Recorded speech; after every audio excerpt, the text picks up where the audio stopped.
tenu dans cet échange avec le patron du Vouri, le préfet? Bon, j'ai été convoqué hier à 16h par le biais de mon avocat pour me rendre chez le préfet aujourd'hui pour affaires me concernant. Je m'y suis rendu accompagné de mes deux avocats. Même comme le préfet leur a rappelé qu'une convocation administrative ne donne pas lieu à la présence des avocats. Je dis bon, qu'à cela ne tienne. Le préfet était entouré de tout le quota sécuritaire du Vouri. Tous les hauts responsables, CEMIL, commissaire spécial, surveillance, tout ça. Et d'emblée, il a dit qu'il me convoque pour ma dernière sortie sur les réseaux sociaux. Et que pour que tout le monde ait le même niveau de compréhension, il allait mettre le son pour que chacun comprenne. Il a donc fait dérouler ma vidéo. Et à l'issue de cela, il m'a demandé si je reconnaissais que c'était moi. Je dis, c'est bien moi. Ce n'est pas une écriture, elle est même vocale. Et c'est bien moi qui ai dit cela. Et j'assume tout ce que j'ai dit dedans. Il dit, mais tout ce que j'ai dit, c'est de nature à créer du trouble. Et en tant que préfet garant de la tranquillité dans la ville, il se doit de me rappeler à l'ordre. Alors, qu'est-ce qui constitue le trouble dedans? C'est après le préfet d'abord. Je lui dis, monsieur le préfet, dans le terme de mes propos, j'ai dit que c'est des conseils que je donnais à votre patron.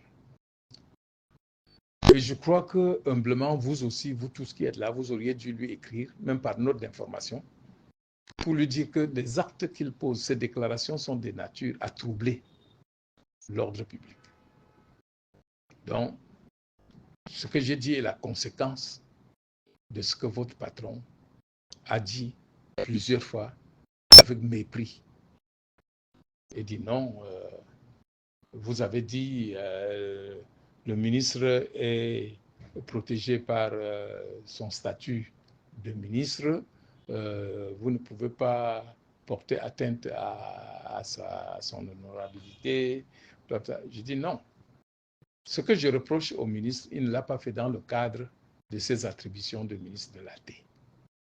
Quand il dit qu'il va mettre mon président en prison pour de longues dates, il n'est ni ministre de la Justice, ni président de la République. Il peut constater des faits. Ensuite, il dit que mon président ne sera pas candidat. Il n'est pas le patron de l'ECAM pour déclarer cela, parce que ce n'est pas lui qui juge de la recevabilité des candidatures. Alors, le préfet a repris en disant qu'il a commis une bourde, en disant que non, il est quand même ministre de l'AT, il est la tutelle de l'ECAM. Je dis voilà l'amalgame que vous commettez. On nous a dit, sauf si c'est pour nous tromper, que l'ECAM est une institution indépendante. Ça veut dire qu'elle n'a personne ni au-dessus d'elle. C'est pour ça que nous pensons que toute intrusion dans la gestion du processus électoral par quiconque relève de troubles et que vous auriez dû, d'une manière, vous ne pouvez pas reprendre votre chef, mais vous auriez dû lui souffler à l'oreille que ce n'est pas de sa compétence. Bon, on a poursuivi. Le ton était apparemment bas jusqu'au moment où le commissaire au suivant territoire dit que bon, il y a un autre chapitre. Vous avez dit que dans l'armée, les statistiques montrent qu'il y a 80% des loyaux, des patriotes. Les 20%, ils sont composés de quoi?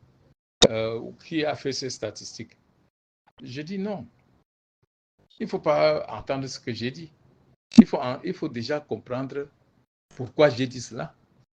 Quelqu'un a dit que si aux élections, quelqu'un d'autre que le président actuel gagne les élections, l'armée va prendre le pouvoir. L'armée va prendre le pouvoir parce qu'il pense que l'armée est anti-républicaine. C'est pour ça que je lui dis qu'au bas mot, il y a au moins 80% de républicains dans l'armée. Donc l'armée ne prendra pas le pouvoir. L'armée sera garant de la justice et de la liberté et de l'application des textes régissant un pays démocratique. Il dit non, l'armée est à 100% fidèle. Je dis, on n'a pas dit que l'armée sera infidèle. Quelqu'un a dit que l'armée va prendre le pouvoir. Donc, si prendre le pouvoir pour vous, c'est la preuve de fidélité, je me demande donc à quoi sert l'armée. Donc, quand le type dit que l'armée va prendre le pouvoir, je dis non. J'aurais même pu dire 51%. Ça veut dire que la majorité dans l'armée n'est pas d'accord pour tout cela. Donc, je vous garantis donc que c'est une réponse. Et ce qui est marrant, c'est que dans tout ce que vous avez dit là, c'est les conséquences qui vous intéressent et non la cause. Quelqu'un dit que l'armée va prendre le pouvoir. Je dis que non. L'armée, au moins 80% reste des républicains. Tu dis que non. J'ai dit qu'il y a des mauvais dans l'armée. Bon, je peux également vous dire comment on peut estimer l'état d'esprit dans l'armée. Quand je quitte ici pour aller à Bafoussam, il y a au moins 20 contrôles en route. Il y a des contrôles où on m'arrête et on me parle gentiment, on prend mes pièces. Il y a des contrôles où vous trouvez des gens hargneux tu te dis que mais qui a mis ce genre de personnes dans l'armée? Mais ces gens hargneux sont infimes par rapport c'est pour ça que je dis que l'armée ne peut pas se mettre au service du mal, comme les gens pensent. Ils veulent insister, je dis non, il n'y a pas plus sourd que celui qui ne veut pas comprendre. Il dit bon, vous dites que vous avez repéré les maisons des gens. Je dis, on n'a pas repéré les maisons des gens. On a dit qu'on les connaît et on connaît où ils habitent. Et on ira les chercher pour les traduire à la justice. Au cas où ils commettaient quelque chose de répréhensible. On n'a pas dit que là où ils sont en danger. Ils seront en danger parce que le peuple ira les chercher. Il dit, pourquoi le peuple? Je dis, mais parce qu'il y a déni de justice. Nous avons porté plainte devant la Cour constitutionnelle, qui est le garant de la constitutionnalité des faits. Et cette autre institution a dit que non, elle était incompétente. Et elle nous a désigné quelque chose à l'échelle, au bas de l'échelle, comme compétent. Et là-bas, on nous a dit aussi qu'on est incompétent. Mais nous nous plaignons, qu'est-ce qu'il nous reste à faire? À résister. Quand on vous refuse la justice, vous avez le droit de résister. Il dit, bon, et pourquoi vous ne citez que l'ECAM et la Cour constitutionnelle? Je dis, nous sommes dans le domaine des élections. Les personnes qui interviennent, c'est l'ECAM, c'est les tribunaux et la Cour constitutionnelle. Et j'ai dit que nous ne prendrons pas une institution. Nous prendrons dans l'institution qui a fait quoi? Par exemple, l'ECAM, le responsable du refus de publication de la liste, c'est Éric Essoussé. C'est lui le patron. Alors, vous ne lui demandez pas de publier la liste. Vous-même, vous avez vu dans les journaux combien de doublons on a découvert sur les petites parties des listes qui sont publiées. Ils ont été obligés d'arrêter. Et vous savez à quoi servent les doublons? Il dit, à quoi ça sert? Je dis, j'ai mon propre garde de corps qui a 2 cartes, il s'est retrouvé avec 2 cartes électorales, à Douala et au village. S'il vote au village, et l'ECAM sait dans quel bureau son nom se trouve ici, on votera pour lui.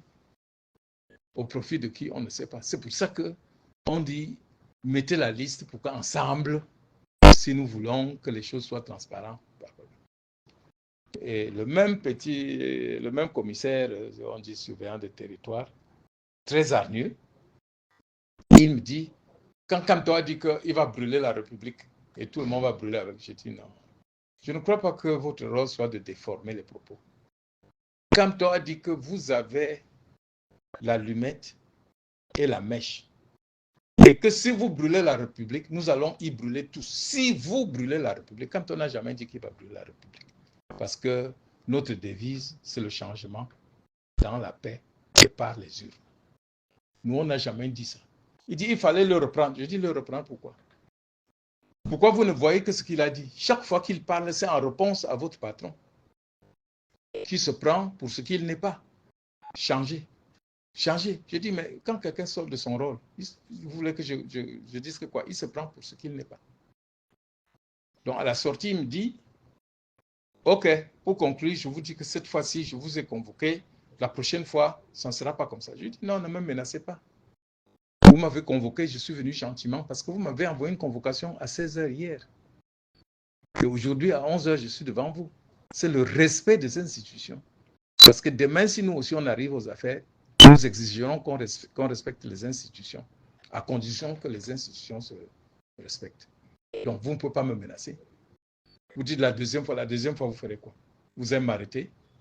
Mais arrêtez-moi. Mais je vous préviens que mon état de service dans ce pays commande respect. Vous ne verrez pas d'autres Camerounais qui ont eu la possibilité que j'ai eue et qui sont Camerounais et qui sont demeurés Camerounais. Je n'ai pas un autre passeport dans mon sac. Encore que j'ai été représentant de Jacques Chirac en Afrique, j'aurais pu tout avoir. Donc j'aime mon pays plus que ceux qui veulent le détruire. Je vous préviens que, comme je vous ai dit, je dis si c'est des tons de menaces, vous n'avez pas besoin d'attendre la prochaine fois. Vous pouvez exécuter tout de suite. Mais je vous dis que vous ne pouvez pas vous atteler à menacer ceux qui crient de douleur en laissant ceux qui les ont piqués. Qu'avez-vous dit à celui qui a dit qu'on va faire le coup d'État? Qu'avez-vous dit à celui qui chaque jour dit qu'il faut tuer une race? Qu'avez-vous dit à votre patron qui dit qu'il va mettre Camton en prison pour de longues dates? Qu'avez-vous dit à ceux qui se mettent à la place de l'ECAM pour dire que Camton ne sera pas candidat alors que les candidatures ne sont même pas ouvertes? Et le commissaire là rebondit. Il dit oui, vous savez que le MRC ne peut pas présenter candidat. Je dis non, je ne voudrais pas vous insulter en disant que vous ne connaissez pas la loi. C'est moi qui suis membre de ceux qui ont mis cette loi. Je vous explique grossièrement. On dit que le député représente l'ensemble de la nation. On n'a pas dit que le député représente un parti politique. Mais pour être élu, il doit être présenté par un parti politique. C'est comme la composition d'un dossier pour un concours.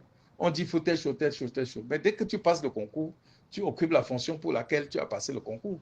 Donc, le candidat est présenté par un parti politique, mais il n'appartient pas à ce parti politique puisqu'il représente l'ensemble de la nation. Et s'il quitte ce parti politique, il part avec son mandat. Et s'il adhère à un autre parti, il représente désormais ce parti-là à l'Assemblée nationale parce que le compte rendu de ce qu'il entend à l'Assemblée, c'est à ce parti qu'il a rendre. Et il y a un exemple parlant. On vient de voir à Bafoussam toute une commune qui a fêté 40 ans de pouvoir de Paul Biya. Alors qu'il y a 40 ans, il n'était pas avec Paul Biya. Habillé de tenue de RDPC. Vous croyez qu'on les appelle des conseillers de quoi? Ils sont aujourd'hui conseillers de RDPC. Ils ne sont pas conseillers de SDF. Est-ce qu'on a fermé la commune en disant que comme vous n'êtes plus du SDF, on ferme la commune? Ou bien allez exercer votre mandat chez vous. Donc, quand on est sorti, il a dit qu'on me conduise chez le corrigeant. Je lui dis, mais monsieur le préfet, vous blaguez? C'est comme si vous m'avez arrêté. Vous m'avez convoqué, je suis venu. Si le collégion a besoin de moi, qu'il me convoque. Je n'y vais pas.